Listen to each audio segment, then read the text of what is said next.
So hello, good afternoon everyone. कैसे हैं आप सभी? तो आज हम बात करेंगे किसके बारे में, जो हमारे ऑलरेडी हमारे फॉर्म फिल हो चुके हैं, that was Uttarakhand CHO community health officer. So बच्चे, कम्युनिटी हेल्थ ऑफिसर बनने के लिए आपको कौन कौन सी स्ट्रेटेजी रखनी है कि जो हमारा नेक्स्ट मंथ एग्जाम है कम्युनिटी हेल्थ ऑफिसर, जैसे कि आपको नाम से ही पता चल रहा होगा, कम्युनिटी हेल्थ ऑफिसर क्या है बच्चे हमारा? That was community health officer.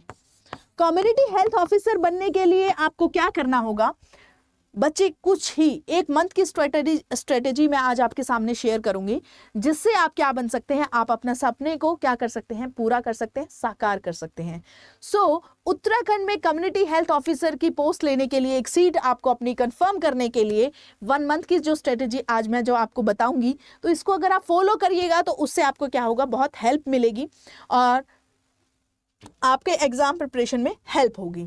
सबसे पहली बच्ची बात, क्या बहुत सारी प्रॉब्लम्स आती है हमारी लाइफ में, बहुत प्रॉब्लम होती हैं, ठीक है। जैसे कि बैकलॉग कैसे कवर करें। बहुत बच्चों को होगा कि मैम सिर्फ 1 मंथ ही बचा है, तो मैं अपना सिलेबस कैसे पूरा करूं, अभी तो सिलेबस भी पूरा नहीं हुआ है। सेकंड, कि ठंड भी बहुत है, मैं कैसे पूरा करूं, ठंड भी बहुत ज़्यादा है, तो मैं कैसे पढूं, कैसे स्टडी करूं। And third one is distractions, तो हमारी रहती ही हैं, बिकॉज ये कैसा टाइम है बच्चे, हमारा मैरिज वैरिज का टाइम है, ठीक है, घूमने वूमने का टाइम है, क्रिसमस सेलिब्रेशंस है, न्यू ईयर सेलिब्रेशंस है। तो जो हमारे डिस्ट्रैक्शंस है, हमें क्या करना होगा, इन सब को साइड में रखते हुए हमें क्या करना है, 1 मंथ की स्ट्रेटेजी बना ली है अपने CHO के एग्जाम को क्लियर करने के लिए, अपनी सीट कंफर्म करने के लिए बच्चे, ठीक है। जो सोएगा वो खोएगा, राइट। सो हमें अलग उन सभी कॉम्पिटिटर से क्या करना है, अलग करना है। अब हमें क्या करना है, सिर्फ हमारे पास 1 मंथ है, तो उसके लिए हमें क्या क्या कर सकते हैं बच्चे। सो उसमें हम क्या कर सकते हैं, हमारे पास 3 स्टेप्स रहेंगे जो हमें खुद से करना होगा। That was first one is clear mindset. हमें अपना माइंडसेट को बिल्कुल क्लियर करना है कि हमें जो CHO का एग्जाम है, हमें क्या करना है, क्लियर करना है।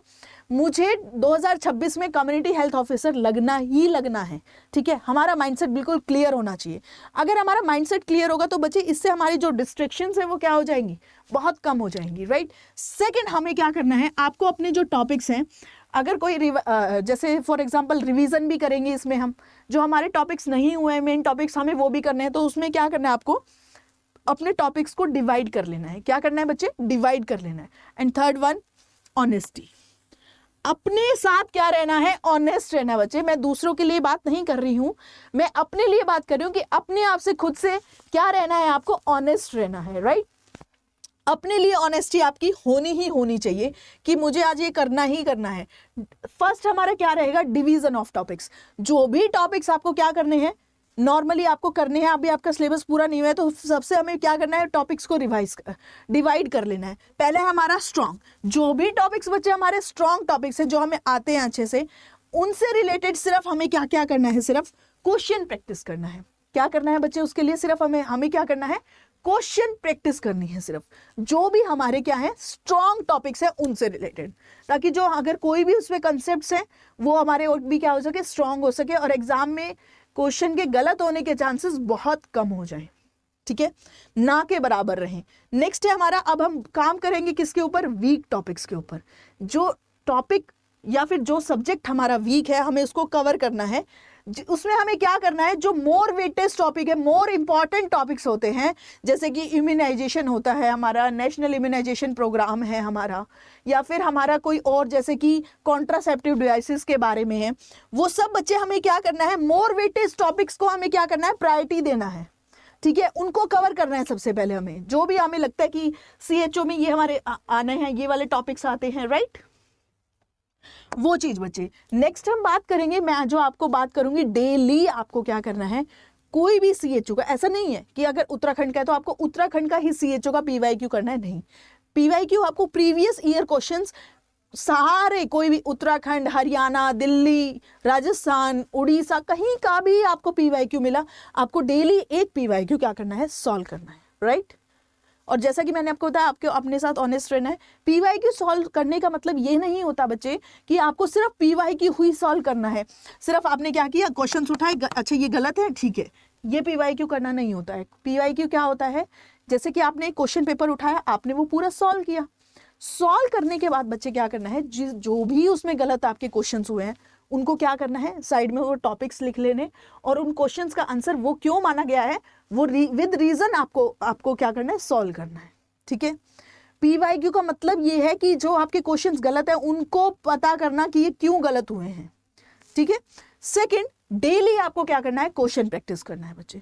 जो भी कोई भी क्वेश्चन प्रैक्टिस आपके पास बुक है, आप यूट्यूब से करते हैं, जैसे कि नर्सिंग अड्डा 24/7 डेली आपको क्वेश्चन प्रैक्टिस कराते हैं, वो सब करते हैं। कोई बैच आपने ले रखा है वहां से क्वेश्चन प्रैक्टिस करते हैं, वो सब आपको क्या करना है, डेली आपको क्या करना है, क्वेश्चन प्रैक्टिस करनी है।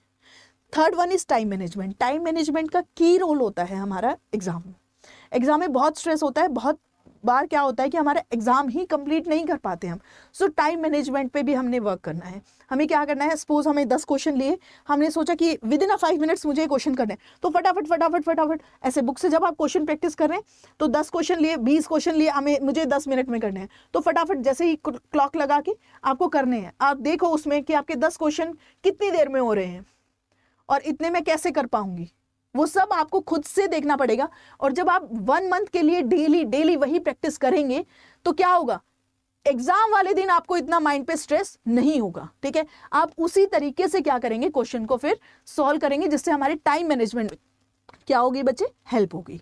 And the next one is revision. हमें revision is the key role. ऐसा नहीं है हमें मल्टीपल सोर्स से नहीं पढ़ना है, जितना आपने पढ़ा है उसको रिवाइज करके जाना बहुत इंपॉर्टेंट चीज है। ठीक है, अदरवाइज हम क्या कर जाते हैं, भूल जाते हैं, इंपॉर्टेंट पॉइंट्स को भूल जाते हैं, इंपॉर्टेंट डेट्स को भूल जाते हैं। ठीक है, जब भी आप मॉर्निंग में उठें, जल्दी उठने के बाद आपको क्या करना है, जो भी आपके वीक टॉपिक्स है, क्या है, एक तो इंपॉर्टेंट टॉपिक्स बच्चे, और एक जो हमारे वीक टॉपिक्स होते हैं उनको क्या करना है, रिवाइज करना है। ठीक है, इंपॉर्टेंट टॉपिक्स और वीक टॉपिक्स को क्या करना है, रिवाइज करना है। आपको पीवाईक्यू से ये पता चल जाएगा कि कौन कौन से टॉपिक से आपके क्वेश्चन गलत हो रहे हैं, वो टॉपिक्स भी आपको मॉर्निंग में क्या करने हैं, रिवाइज करने हैं बच्चे। ठीक है, and the next one, set daily target. आपको क्या करना है, डेली का टारगेट आपका सेट करना है कि मुझे आज एक पीवाईक्यू करना है, मुझे 100 क्वेश्चन की प्रैक्टिस करनी है, ये मैं आपको एग्जांपल दे दूं, और आज मुझे F1 रिवाइज करनी है। F1 का कितने टॉपिक्स करने हैं वो आपने देख लिया। ठीक है, फॉर एग्जाम्पल है ये सब, भाई आज का मेरा टारगेट ये है, उसमें से आपसे कितना हुआ और कितना नहीं हुआ, ये आपसे नहीं हुआ, तो ये इस पे आपको क्या करना है, सर्कल कर देना है कि आज ये क्यों नहीं हुआ। नेक्स्ट डे आपको ये भी साथ में करना है। ठीक है, डेली का आपका टारगेट पूरा कंप्लीट हमारा सेट होना चाहिए कि आपको क्या क्या करना है, उसमें से उस दिन आपका क्या मिस हुआ, और ट्राई करें कि इवनिंग तक आपका सारा कंप्लीट जो आपका उस दिन का डेली का टारगेट अपना सेट करें। ऐसा नहीं 1 वीक का नहीं रखना है, आपको डेली का टारगेट रखना है। जब आप रात को सोते हैं तो नेक्स्ट डे का टारगेट आपको बना के रखना है कि कल मुझे कितना करना है, जिससे आपका सिलेबस कंप्लीशन में, रिवीजन में, क्वेश्चन प्रैक्टिस में क्या होगी, हेल्प होगी बच्चे। ठीक है, so next one, focus on weightage topic. जो भी वेटेज टॉपिक होते हैं हमारे, जैसे कि इम्यूनाइजेशन मैंने बताया, कॉन्ट्रासेप्टिव्स बताए, तो वो जो हमारे फोकस टॉपिक्स हैं उन पे आपको कंप्लीट क्या करना है, ध्यान रखना है, उनको बार बार अगेन एंड अगेन रिवाइज करना है हर एक सब्जेक्ट से। राइट, पीवाईक्यू से आपको सब पता चल जाएगा। ठीक है, हाई इम्पैक्ट और टॉपिक जो हमारे होते हैं, सबसे पहली बात क्या है, पीवाईक्यू करने हैं हमें।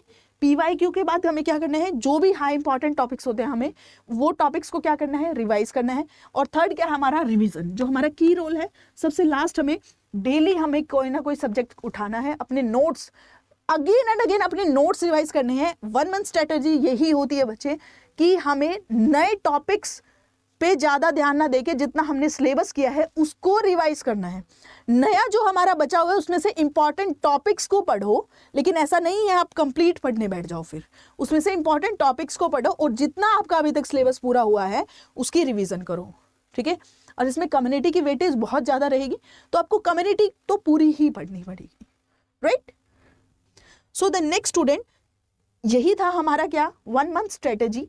सो आपको अपना डिवाइड करना है कंप्लीट सिलेबस। ठीक है, डिवाइड करके इन शॉर्ट डेली का टारगेट फोकस करना है आपको, और इससे आपका क्या होगा, one day you will become a community health nursing officer. Okay, this is all about 1 month strategy. So Uttarakhand CHO की प्रिपरेशन के लिए आप नर्सिंग अड्डा 24/7 पे ऑफर चल रहा है बच्चे, बैचेस को आप परचेज कर सकते हैं। उसके लिए आपको सबसे पहले गूगल पे जाके अड्डा 24/7 चैनल को आपको क्या करना है, सर्च करना है। जो हमारा फर्स्ट लिंक आएगा इस पर आपको क्लिक करना है।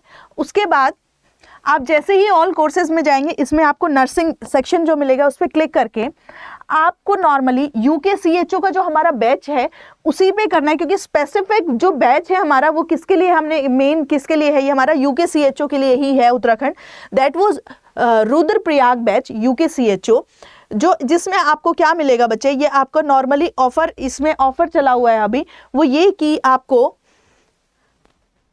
कहाँ से चलेगा, जैसे ही आप इसको क्लिक करेंगे ये आपको मिलेगा 2199 में। लेकिन आप एक कोड यूज करेंगे तो उससे आपका जो बैच है, जैसे कि आपको बाय नाउ पे क्लिक करना है और इसमें आपको डालना है YT54 YT54 जब आप कोड लगाएंगे तो जो आपका बैच है वो 199 में आ जाएगा। ठीक है, तो ये बहुत ही अच्छा ऑफर चल रहा है बच्चे, आप इस बैच में एनरोल कर सकते हैं और उत्तराखंड कम्युनिटी हेल्थ ऑफिसर बनने के सपने को आप साकार कर सकते हैं। नर्सिंग अड्डा 247 से आपको बहुत सारे, अभी हमारा जो है बिहार CHO में, आपका BTSC में बहुत सारे सिलेक्शंस हुए हैं और RRB में जो हमारा फर्स्ट रैंक रहा है स्टूडेंट्स, वो भी हमारा किसका रहा है, नर्सिंग अड्डा 247 का ही रहा है।